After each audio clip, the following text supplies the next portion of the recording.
This is Mrs. Naslin, and today we'll be doing Fluency, Lesson 16, Day 1, Properties of Multiplication. Our learning target today states, I can understand and apply the properties of multiplication.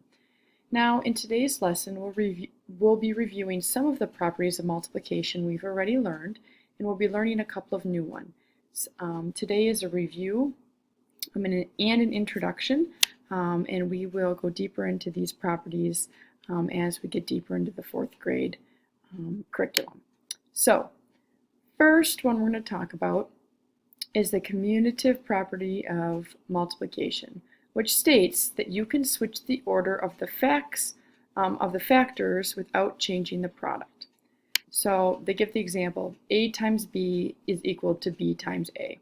So the basic idea of that one is if I have, for example, 2 times 3, and we talked about this one earlier in this chapter, but if we have 2 times 3, we get the answer is 6, correct? Now, what this property says is that I can change that order. If I say 3 times 2, it still equals 6. It does not change my answer. So that's all the commutative property of multiplication states. In a way that I help kids remember it is I think about commuting in a car. Cars sometimes will change lanes, they go ahead of each other and then go behind of each other, but ultimately they end up kind of being in the same spot. So that's kind of a way to remember they're commuting. They're changing spots, but ultimately we get the same answer. You can change the order and still get the same answer. The next property is a new property, but it's a pretty easy property to understand. It's called the identity property of multiplication, and what it says is that the product of 1 and any other number is that number.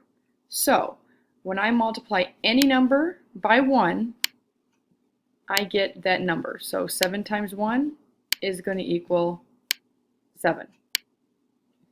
121 times 1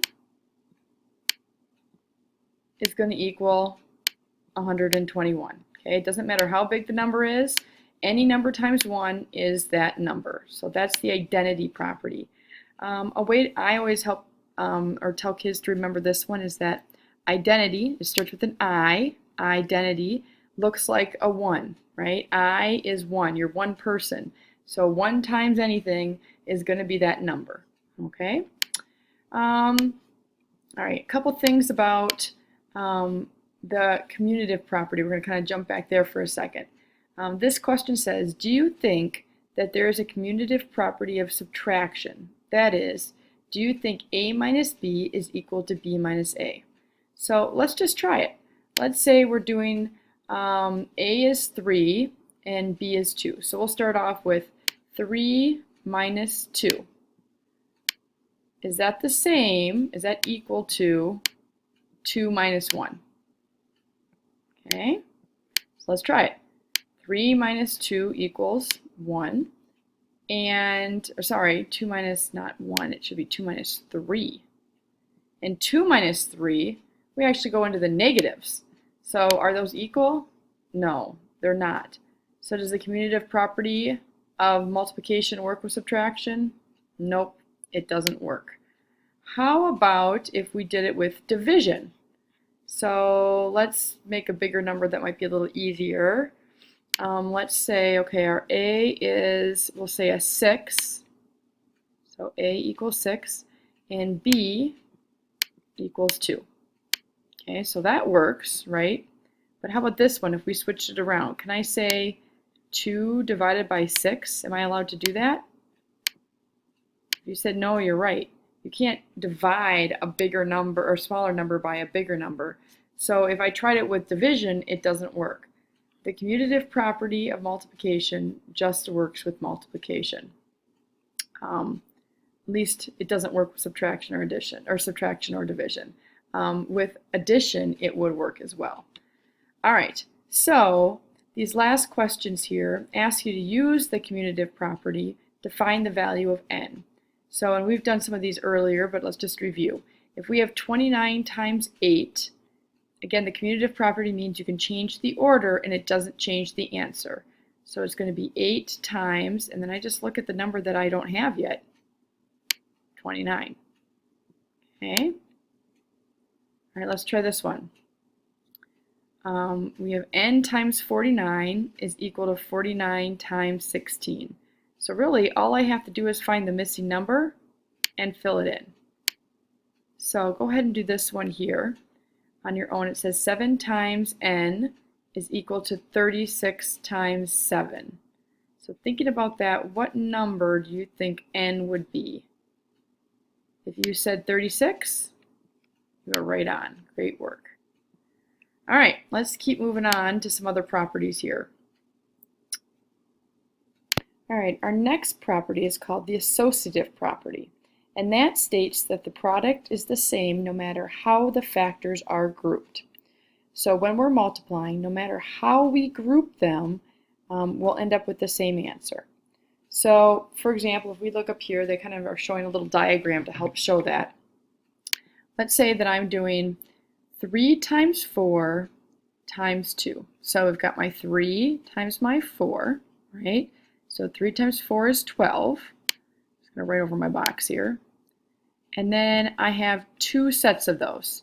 So then I'm going to multiply that number by 2. If I do that, I end up with 24 dots. Okay? Now, this over here kind of does it a different way. They say, oh, you have 3 groups, and in those groups, you have 4 sets of 2. So 4 times 2 is 8, and I'm going to multiply that by 3. And 3 times 8 is 24. So you'll see that I got the same answer even though I grouped them differently. Okay? You'll see all I did is I had the parentheses here, 3 times 4, and I scooted the parentheses over to be 4 times 2. And remember, when we see parentheses in multiplication, we always do the parentheses first. But what this shows is that with the associative property, I always like to say they're friends. They group together, right? We hang out together, and then we move over and we hang out together. But really, we end up with the same answer no matter who we associate with, which group we hang out with, okay? So that's the associative property, that we can change which one we multiply and we still get the same answer. All right, the last property we're going to be looking at today is called the distributive property, which is probably the property that most students struggle with to understand. So pay close attention, and then hopefully some practice will help you understand it. So it says, find the number of dots in the array by adding the number of gray rows and the number of black rows, and then multiplying the number of columns. Fill in the blanks to show this. Okay, so first we're supposed to add the number of gray rows. So we've got 1, 2, 3 gray rows, right? Got 3 gray rows, plus the number of black rows. So we have 1, 2 black rows. So if we add all those together, we would have our 5 rows, right? But then it says to multiply it by the number of columns. So we've got 1, 2, 3, 4 columns. So I'm going to say 3 plus 2 times 4. Okay? So I'm going to simplify this. Remember, we do our parentheses first. So 3 plus 2 is equal to 5. I'm going to multiply that by 4. So 5 times 4, and we end up getting 20. Okay? Now, another way of looking at the same array says you can also find the number of dots in the gray array and the number of dots in the black array, and then add the results. So if I was going to find the number of dots here in the gray array, I would take, okay, there's 3 rows by 4 columns. So I would say 3 times 4, right? Plus, I've got to figure out the number of dots in the black array. So I would do the number of rows, so there's 2. So I'd say plus 2 rows times 1, 2, 3, 4 columns. Okay, so then the next part here, we're just going to solve them. So 3 times 4 is 12, so it's equal to 12 plus 2 times 4, which is 8. Okay, so if we add all those together, we get the same answer we got as above, which is 20. So you'll see that in both cases, I ended up getting the same answer, but I found the answer in a different way. Okay, so the distributive property states that multiplication distributes over addition.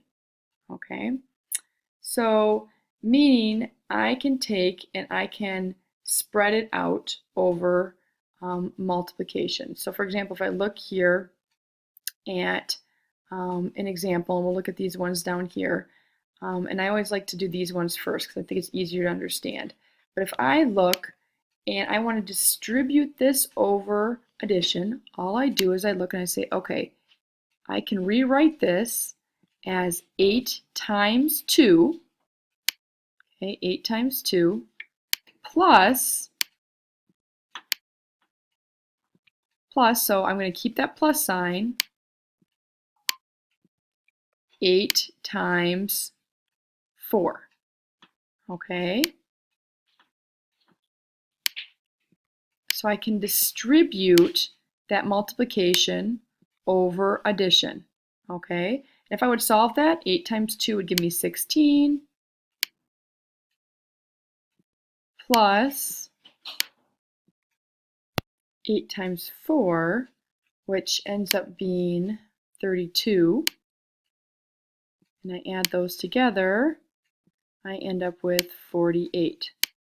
Now up here, if I solved 2 plus 4, that would give me 8. And 8 times 8 is the same 48. So you'll see that we get the same answer. We just distributed it over the addition sign. Now up on these ones, it's similar. The way I always look at solving these is I try to figure out what is the same, what's being multiplied the same on both sides. So in this case, times 7 and times 7. See that? So I know that I'm going to do 7 times, and then I'm going to put in whatever's left added together. So 2 plus 8. All right, let's do one more here. So again, I'm looking at what's multiplied 2 times. So you'll see that 4 is multiplied 2 times. So 4 is going to go on the outside of my equation. I'm going to multiply that by the parentheses. I'm going to add the other two things. So 6 plus 3.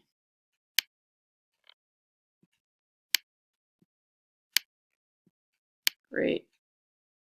And again, on these ones, on the bottom, we'll do one more. You just distribute it over the numbers. So in this case, I'm going to distribute it, and maybe we'll do this one because it looks a little different. I'm going to distribute it. So I'm going to say 6 times 5